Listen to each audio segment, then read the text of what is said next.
Hello guys, welcome back to my channel Taseer से chat box. और यहाँ पर हम पति पत्नी पंगा की जो स्टारकास्ट लॉन्च हो रही है, स्टेज पे सब लोगों को बुलाया और मुनव्वर और सोनाली ने सबका बहुत ही ज़्यादा एंटरटेनिंग एक इंट्रो दिया, जो हर जोड़ी की स्पेशलिटी थी। हर जोड़ी ने अपने बहुत ज़्यादा अच्छे सीक्रेट रिवील किए हैं, जिसमें सुदेश जी की 40 साल पुरानी शादी से लेके अविका गौर और मिलन की जो अभी रिसेंट एंगेजमेंट तक के डिस्कशन हुए हैं।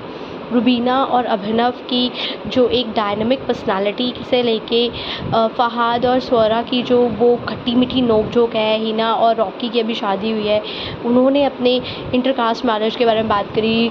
यहाँ पे रुबीना के अलावा जो एक अच्छी मैरिज है वो गुरमीत और दीबिना की भी है, जिनकी केमिस्ट्री ऑन स्क्रीन भी अच्छी है एंड ऑफ स्क्रीन भी अच्छी है।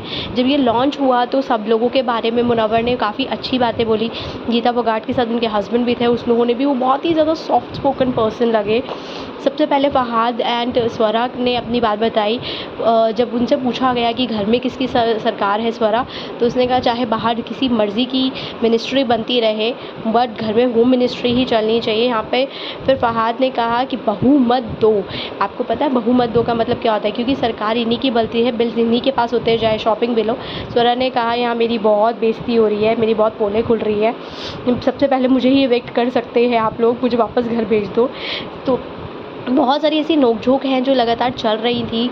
यहाँ पर दीबिना है और सुदेश जी से पूछा गया कि आपकी जो 40 साल की जो शादी है, आप लोगों का इतना लंबा सफ़र रहा है। उनकी वाइफ़ जो है ममता, उन्होंने कहा मेरी 15 साल में शादी हो गई थी और ये एक बहुत ही ज़्यादा अंडरस्टैंडिंग सफ़र रहा है। सुदेश जी जैसे अपनी ही मजाक मस्ती में बोलते हैं, वो बोलते जा रहे थे।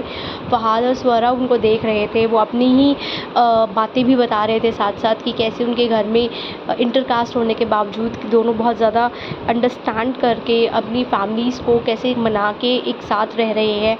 दोनों एक साथ कैसे वो पैकेज में हैं, अपनी जो एक जर्नी है उसके बारे में वो रिवील कर रहे थे, जिसमें हिना को भी वो बता रहे थे कि जैसे तो हम दोनों की इंटरकास्ट है, हमारी भी इंटरकास्ट है। हमने सब लोगों को कन्विंस किया। स्वरा अपनी बात बोल रही थी कि मुझे बहुत सारे पंगे यही मिलने वाले हैं, मुझे स्टेज पे ही समझ में आ रहा है, मुझे शो में एंट्री लेके मैंने फ़हाद को एक मौका दे दिया है कि जो वो घर पे नहीं बोल पा रहे वो सब यहाँ पर अपनी भड़ास निकालने वाले हैं। तो एक खट्टा मीठा सा एक बहुत ही एंटरटेनिंग सा हो रहा है। लाफ्टर शेफ 2 के बाद ये पति पत्नी और पंगा जो आने वाला है स्टेज शो पे, ये बहुत ही ज़्यादा, इसके और भी प्रोमोज़ मैं नेक्स्ट अपने वीडियो में लेकर आने वाली हूँ। यहाँ पर रुबीना अब बता रही थी कैसे अभिनव ट्रैकिंग के लिए जाते हैं। शादी का सबसे बड़ा मूल मंत्र यही है कि अपने पैशन को मरने मत दो, उसको इन्हांस करो। अभिनव उसकी पूरी बात से एग्री कर रहे। रुबीना गॉर्जियस लग रही थी, अपने शूज़ रिवील कर रही थी, कैसे आप शादी में शूज़ पहन के कंफर्टेबल रह सकते हैं। बाकी दीबिना और गुरमीत अपनी अपनी बातें बता रहे थे कि शादी के बाद रुबीना से पूछा कि जब आप गुरमीत को बोलती हैं तो गुरमीत के साथ आप दीबिना से मंजुलिका क्या बन जाती हैं। तो वो कहती हैं कि गुरमीत इतना हैंडसम है, लड़कियां उनकी तरफ इतनी अट्रैक्ट होती है, बाकी लड़कियों से बचाने के लिए मुझे मंजुलिका बनना ही पड़ता है ताकि मेरे जो हस्बैंड हैं उन पर कोई भी बुरी नज़र ना डाले।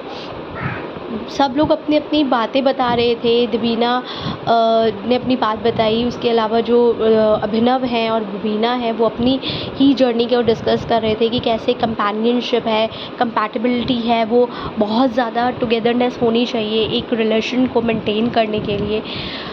दीबिना बहुत एंटरटेनिंग है एंड जो रुबीना है वो बहुत एक स्ट्रॉन्ग माइंडेड विमेन है, जो कि एक पॉजिटिव एस्पेक्ट है। अभिनव उनको बहुत ही ज़्यादा रिस्पेक्ट करते हैं, उनके ओपिनियन को हमने बिग बॉस में भी देखा और यहाँ पर भी हम देखेंगे। जो दीबिना है वो एंटरटेनमेंट के साथ साथ काफ़ी ज़्यादा अंडरस्टैंडिंग है। हमने बाकी और शो में भी गुरमीत और दीबिना को देखा है टुगेदर, उनकी काफ़ी अच्छी केमिस्ट्री है। जो अब जब नया सीरियल आ ही रहा है, उनके और भी सारे एस्पेक्ट्स में देखने को मिलेंगे जो एक रिलेशनशिप को मेंटेन करने के लिए वो लोग रख रहे हैं।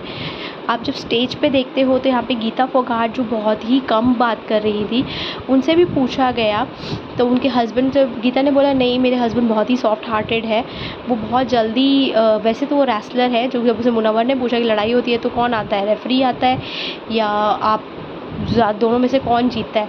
तो गीता फोगाट ने कहा कि नहीं, रेफरी नहीं आता है, हम आपस में मेरे हस्बैंड मुझे सॉरी बोल देते हैं और वो सेटल हो जाता है। सब हँसने लगा है कि भाई मतलब एक रेसलर जब हार मान सकता है अपनी बीवी के आगे, तो कोई किसी के साथ नहीं जीत सकता। अब सुदेश जी अपनी ही मस्ती में लगे हुए थे कि ठीक है, मेरा हो गया, मैंने अपनी बात कर ली, अब मैं चलता हूँ। मुनव्वर सबकी टांग खींच रहा था, जो उसका फेवरेट काम है। सोनाली बहुत ही गॉर्जियस लग रही थी। आप जब ये शो देखोगे तो आपको हर एक जोड़ी का जो एक मज़ेदार है, इसमें एक अलग ही नया रूप देखने को मिलेगा। अविका को मिलन ने कहा कि मैं कभी भी मैंने उनको ऐसे प्रपोज़ नहीं किया, तो उन्होंने ऑन स्टेज उनको प्रपोज़ भी किया था। आप जब देखोगे इसका लॉन्च तो आपको पता चलेगा कि कितना ही ज़्यादा मज़ेदार था। सब लोग आपस में बहुत ज़्यादा कनेक्टेड फ़ील कर रहे हैं, एक फैमिली की तरह लग रहा था। यहाँ पर जब आप अविका और मिलन को देखेंगे तो आपको नई रिफ्रेशिंग जोड़ियाँ भी दिखेंगी। गीता फोगाट एक रेसलर है, उनकी हमने जब खतरों के खिलाड़ी आया था तो एक एग्रेसिव मूड देखा है। अब हस्बैंड के साथ वो कितनी फेमिनिन लगती हैं, कितना ज़्यादा वो भारतीय नारी वाला रोल प्ले करती हैं, वो देखकर पता चल जाएगा। इसके अलावा हम बाकी और जोड़ियों को बोलें तो सब अपने अपने रंग में है, सब अपने अपने एक अलग कल्चर के साथ है। उस कल्चर को, उस अलग एस्पेक्ट को कैसे दिखाते हैं, क्योंकि ममता जो है वो कभी टीवी पे नहीं आई। ममता स्टेज पे पहली बार आएंगी और वो ही अपना डिस्क्लोज़ करेंगी कि मैं शादी के बाद पहली बार इतना सुंदर तैयार हुई हूँ। उसको देखकर ही सब लोग अमेज़्ड हो जाएंगे कि कैसे पहली बार वो स्टेज पर आई हैं। उन्होंने अपनी पूरी को पूरा इंट्रोडक्शन दिया है, उनकी कैसी जर्नी रही है सुदेश जी के साथ, वो सारी रिवील करेंगी। जब आप शो में आएगा तब देखेंगे। Thank you so much.